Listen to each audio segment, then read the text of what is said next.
Olá, minhas amigas e meus amigos da luta pela democracia e contra o nazifascismo. Olá, Dimitri Salles, como é que está? Ô, querido, tudo bem? Bem-vindo e contigo? Melhor não podia estar, né? Sendo governado por Bolsonaro, vendo o Brasil afundando cada vez mais. Este coração aqui no meu peito, nesta camisa, é uma homenagem a Mayakovsky, ao verso de Mayakovsky que dizia: em minha anatomia ficou louca, sou todo coração. E coração significa que eu não sou racional, significa que me dá nojo. Este regime que está imposto ao Brasil é uma vergonha. Eu nunca imaginei que o brasileiro tivesse essa cara. Agora mesmo o deputado do PSL recebeu no gabinete dele o marido da Maria da Penha, o criminoso que deu tiro nela, que tornou ela paraplégica. O deputado quis ouvir a versão do outro lado e disse que é no mínimo intrigante, intrigante, tá bom, intrigante, tá bom, fica combinado assim. Isso é além da extrema direita, isso é além da direita, isso é perversidade, é só perversidade. Bolsonaro é perverso. Aliás, o Supremo Tribunal de Justiça do Rio de Janeiro, Tribunal de Justiça do Rio de Janeiro mandou quebrar o sigilo bancário de Eduardo Bolsonaro. Pega fogo o cabaré. E aí, Dimitri?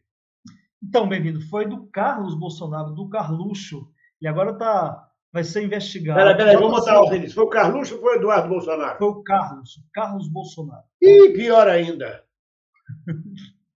Foi o Carlos agora ele já estava sendo investigado na vara de combate ao crime, e agora quebraram o seu sigilo fiscal, telefônico de mensagens. Agora a gente vai descobrir como funciona, como gira o dinheiro da corrupção na família Bolsonaro. De onde é que vem o dinheiro lavado lá na loja de chocolate? Como é que funciona o esquema que gera a compra de imóveis caríssimos no Rio de Janeiro e em Brasília com dinheiro vivo?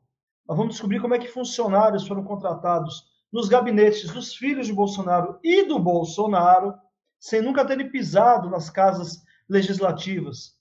Agora parece que a coisa começa a ser revelada efetivamente.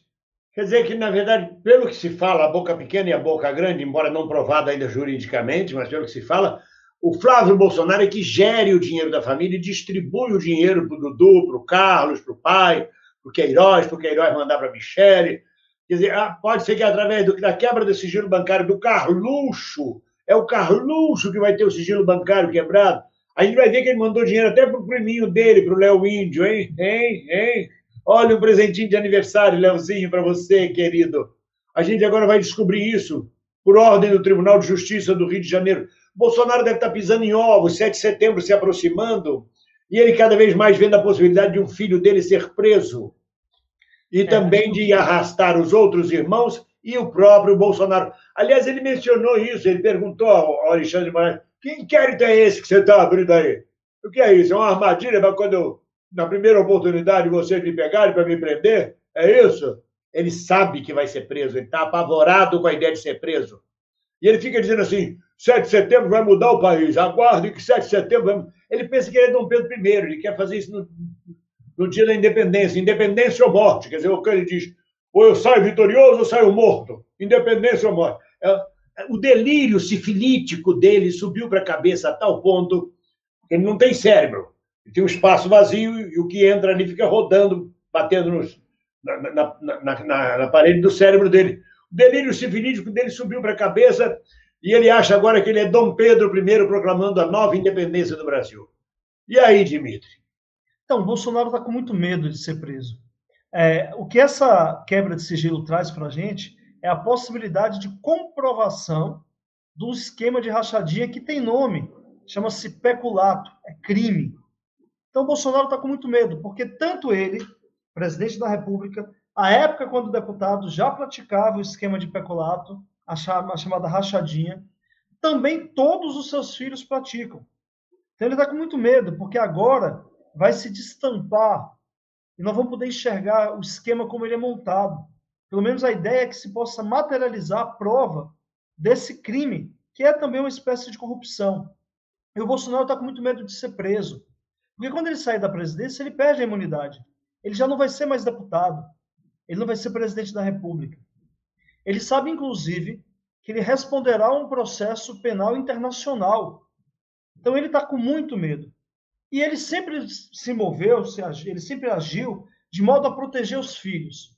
Ele tem muito zelo por esses filhos, só pelos filhos. Tá? E aí agora, mais uma vez, ele se vê na berlinda com a possibilidade do Carluxo ser efetivamente... Mas você não acha que ele protege? Você não acha que ele protege esses filhos? Porque esses filhos, na verdade, são a rede de sustentação da corrupção, a rede de sustentação do gabinete de ódio. Esses filhos, na verdade, são assessores dos crimes que ele comete? São, mas de alguma maneira também os filhos se beneficiam de tudo isso. Não são só assessores, mas também são beneficiários desse esquema. A mansão que o Flávio Bolsonaro comprou em Brasília não custa 6 milhões. Aquela mansão custa em torno de 25 milhões. Os imóveis do Rio de Janeiro, e isso, bem-vindo, foi publicado pela Folha de São Paulo em 2018, antes da eleição.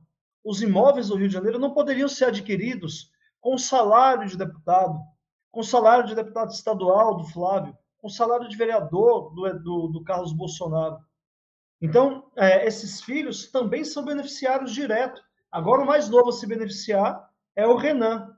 Renan Jair Renan, aliás, um nome muito estranho, que também agora está morando numa bela casa em Brasília com sua mãe, cujo proprietário mora num pequeno e humilde sobrado, em alguma região administrativa de Brasília. Ou seja, o Bolsonaro sabe que todo o patrimônio que ele constituiu ao longo desses 30 anos de vida pública, levando para dentro da estrutura do Estado os seus filhos, todo esse patrimônio não se sustenta com o salário de parlamentar, nem dele nem dos filhos. E, ao quebrar o sigilo do Carlos Bolsonaro, e se avançar mais, quebrar o sigilo do Flávio Bolsonaro, certamente vai destampar, vai revelar esse esquema de corrupção, só que agora sai do nosso campo da luta política, da luta do discurso. Agora cria materialidade. Deixa de ser só a nossa luta política, passa a ser uma questão judicial, com risco de uma condenação. Enquanto a gente está dizendo, enxerga que essa casa não vale só isso, preste atenção que rachadinha não é um nome engraçado para poder falar de um crime, é um crime. Enquanto a gente está insistindo com a população, agora a justiça vai entregar para a gente a materialidade deste crime. E aí, enfim, poderá fazer justiça. E Bolsonaro sabe de tudo isso. Mas o eleitor também sabia de tudo isso. Quando você diz que o Estado de São Paulo, antes da eleição, publicou os imóveis que ele não podia ter adquirido com o salário de deputado, o eleitor sabia disso, foi informado disso e votou por falta de caráter, por ódio, por desprezo à democracia. Porque esses caras não caíram do céu. O Flávio Bolsonaro não foi eleito com 4,5 milhões de votos, dado por Jesus. Não. Isso foi eleitorado brasileiro, gente do Brasil que pensa como eles. E é isso que me enoja. É isso que me dá vontade de vomitar quando eu penso nesse eleitorado fascista, cheio de ódio, cheio de preconceito, que colocou esses deputados lá, inclusive Arthur Lira, Rodrigo Pacheco, aquele outro que enfiou o dinheiro no rabo. Essa gente toda está lá, Roberto Jefferson, essa raça toda existe no Brasil, porque existe um brasileiro muito ruim, um segmento brasileiro muito ruim, que pouco se importa em quem está votando e em quem está elegendo. Não se pode apenas condenar e falar, Bolsonaro é ladrão, filho dele é ladrão. Não, ninguém prova, ainda não está provado, ou está provado, sei lá. Mas quem é que colocou eles lá? Uma raça de brasileiro que não presta. Pois é, bem-vindo, eu não tenho nem tanto receio, mas eu espero que depois que todo esse pesadelo terminar, a gente possa refletir um pouco sobre a nossa cultura, sobre como a gente lida com a política. Enquanto a gente combate a corrupção, e ninguém é favorável à corrupção, tem muita gente doida para entrar no esquema. Tem muita gente querendo participar, que ao desprezar a política, despreza o que há de melhor, de mais importante na política, e fica muito fácil sucumbir aos encantos de um ato como a chamada rachadinha. Não tem como discutir, não vai acontecer. Quando eu vejo certos comediantes que não têm mais emprego, que não são nem comediantes, sabe? Comediantes vulgares, vagabundos, medíocres, que tiveram uma chancezinha de aparecer na escolinha ou em algum outro lugar, falando merda a favor de Bolsonaro, porque estão desesperados, porque estão sem emprego, porque precisam ganhar uma grana, se vendem por qualquer coisa. Essa gente está falando isso porque, de alguma forma, entra na cabeça deles: eu vou sair candidato a vereador, eu vou sair candidato a deputado. Tiririca se elegeu, por que não eu? Tiririca era um outro fenômeno popular, era diferente. Mas eu preciso arranjar um emprego. E é essa gente que vem dizer para a gente: acabou a mamata, acabou a Lei Rouanet.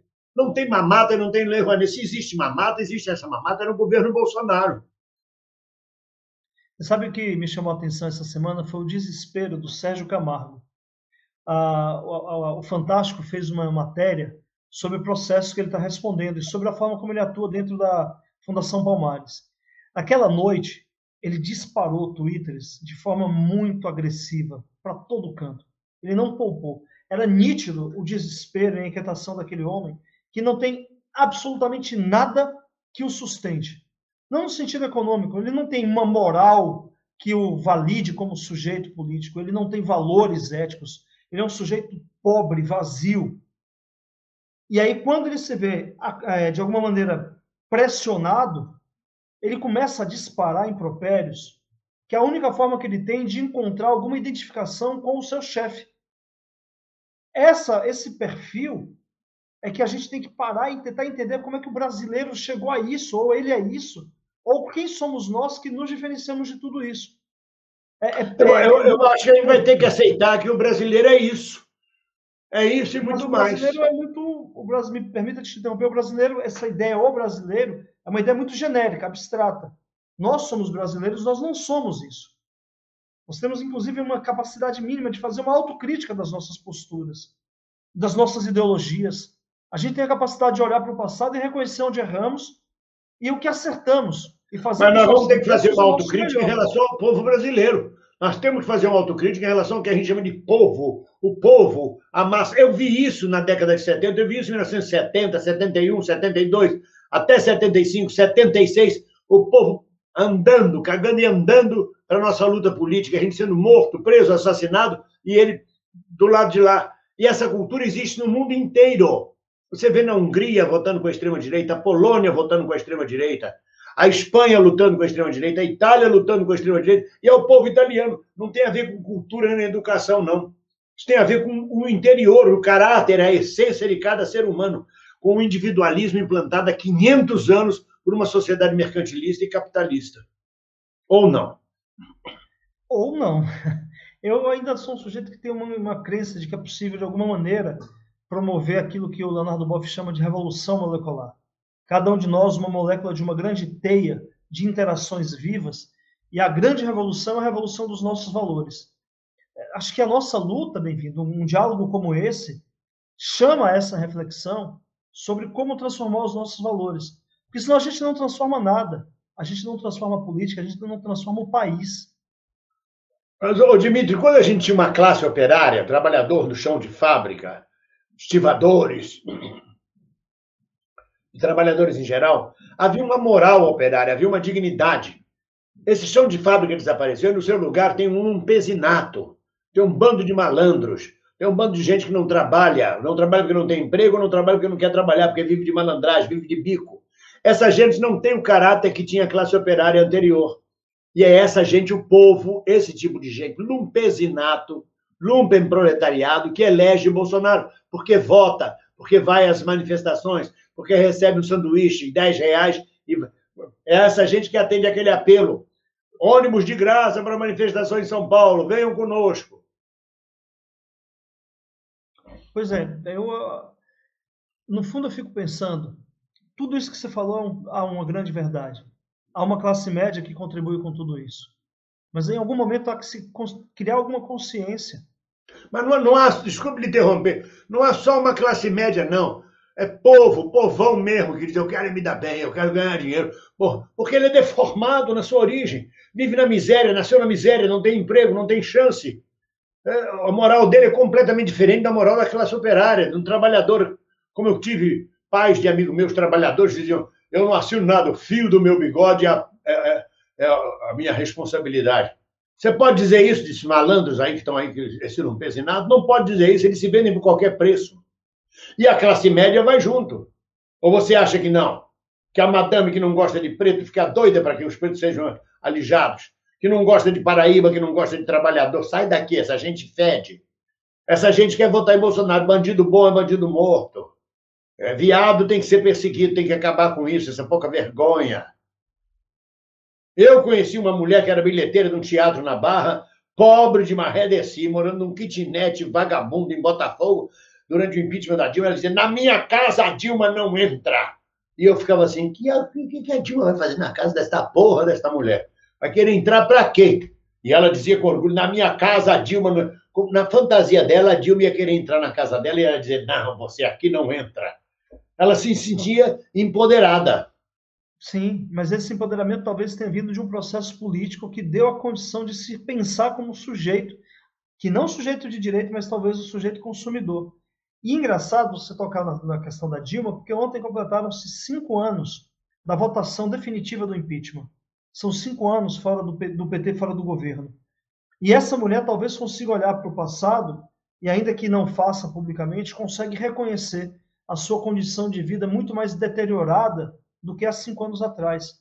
Em Ela algum vai dizer momento, que, ela vai dizer que é culpa do Lula, da Dilma até hoje. Essa mas coisa eu não acho que em morre, algum essa coisa é momento, uma erva daninha, não presta. Uma mulher dessa não presta. Não tem papo com fascista. Ou estou é, errado? Você acha eu que não ela é sei. capaz de fazer uma autocrítica com um cérebro do tamanho de um caroço de azeitona? Em algum momento parece que há uma luz, uma centelha de reflexão. E isso que faz, por exemplo, a gente ter esperança de que a gente pode, por exemplo, voltar a ter um governo sério neste país. Essa reflexão talvez contribua para um governo que poderá devolver alguma capacidade de dignidade para as pessoas e talvez mudar o curso da história. O que se coloca, na verdade, o grande desafio que se coloca é que não dá para a gente fazer tanta concessão. Tem que mudar o curso da história. Quer dizer que, na verdade, a gente está aqui discutindo isso, mas o papo nosso, a gente está na luta por esperança. Eu Você, acho que eu, é o todos que nós nos que estamos na move. luta, por esperança de que nós poderemos reverter essa situação, reconstruir o país, reconduzir as massas excluídas a um lugar na sociedade e fazer as pessoas repensarem a nação, não é isso? Eu Então, acho que é isso que nos move, querido. É o que te move, mesmo em Portugal, olhar para o Brasil com os mesmos olhos de quem estava aqui, de quem sempre esteve aqui. Está fisicamente em Portugal, mas com o coração e, sobretudo, o espírito de luta presente com o povo brasileiro. Esse espírito de luta é o mesmo que faz com que o povo, por mais que em algum momento se desvirtue politicamente, mas tem uma garra de acordar, lutar e tentar ganhar o teu pão, e que de alguma forma pode mover a história, mover a roda da história para fazer com que a gente volte a ter não só esperança, mas sobretudo felicidade. e isto passa também pela quebra do sigilo bancário do Carluxo. É onde tudo pode estar começando. É onde a gente pode começar a puxar esse fio de Ariadne, não é verdade? Vamos aguardar. Quem sobreviver, verá. Muito obrigado, Dimitri. Estamos juntos.